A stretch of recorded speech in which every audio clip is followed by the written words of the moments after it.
Kasaysayan ng Henny Gamefowl.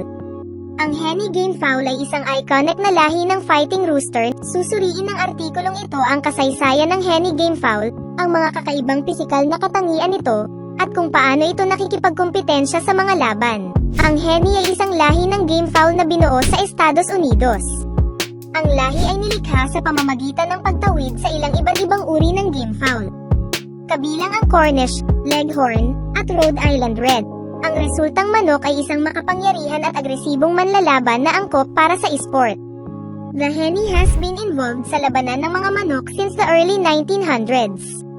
Ang lahi ay mabilis na nakakuha ng katanyagan dahil sa laki, lakas, at kakayahang makipaglaban. Ngayon, ang Henny ay isa sa pinakasikat na gamefowl breed sa United States. Ang Henny ay isang purong puting gamefowl na binuo sa Netherlands. Ito ay isang malaking manok na may mga lalaki na tumitimbang ng hanggang 8 pounds at mga babae hanggang 6 na pounds. Ang Henny ay may mahaba, malapad na likod at malalim na dibdib. Ang mga binti nito ay maikli at matipuno, na may 4 na daliri sa bawat paa. Ang buntot ng Henny ay medyo maikli at dinadala sa isang anggulo na 45 degrees mula sa katawan. Ang balahibo ng Henny ay siksik at malapit, na walang mga hubad na bahagi sa katawan. Ang ulo ng Henny ay malaki at bilog, na may prominenteng noo. Ang mga mata ay maliit at nakahiwalay, na may pula o orange na iris. Ang tuka ay hubog at bahagyang nakakabit sa dulo. Ang lalaking Henny ay may mahaba, hubog na spurs sa bawat binti. Ang mga babae ay maaari ding magkaroon ng spurs, ngunit sila ay mas maikli at hindi gaanong binibigkas kaysa sa mga lalaki. Ang Henny ay isang malakas na gamefowl na kilala sa mabilis at agresibong estilo ng pakikipaglaban. Karaniwang puti ang manok na ito na may pulang takong at mahaba ang leeg at binti. Ang Henny ay kadalasang ginagamit sa fighting arena at kilala sa kakayahang mabilis na kumana ng isa pang manok.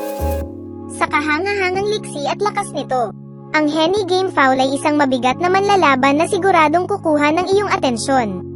Ang Henny Gamefowl ay isang lahi ng manok na binuo para sa layunin ng labanan ng mga manok. Ang lahi ay ipinangalan sa lumikha nito, ang Dutch breeder na si Jan van den Henny. Ang Henny Gamefowls ay kilala sa kanilang pagiging agresibo at malalakas na kalamnan sa binti, na ginagawa silang mahusay na manlalaban. Ang Henny Gamefowl ay partikular na pinalaki para sa labanan ng mga manok. Ang mga ito ay karaniwang puti o mapusyaw na kulay, na may mahabang binti at malalaking kalamnan. Ang Henny Gamefowl ay kilala sa pagiging agresibo nito at malalakas na kalamnan sa binti, na ginagawa silang mahusay na manlalaban. Sa labanan ng manok, ang layunin ay makitil o kritikal na masugatan ang manok ng iyong kalaban. Pakipindot ang subscribe button and hit the notification bell para mapanood pa ang mga susunod na video ni Mysterious Guy. At paki-like and follow sa Facebook Mysterious Guy Vlog. Maraming salamat po.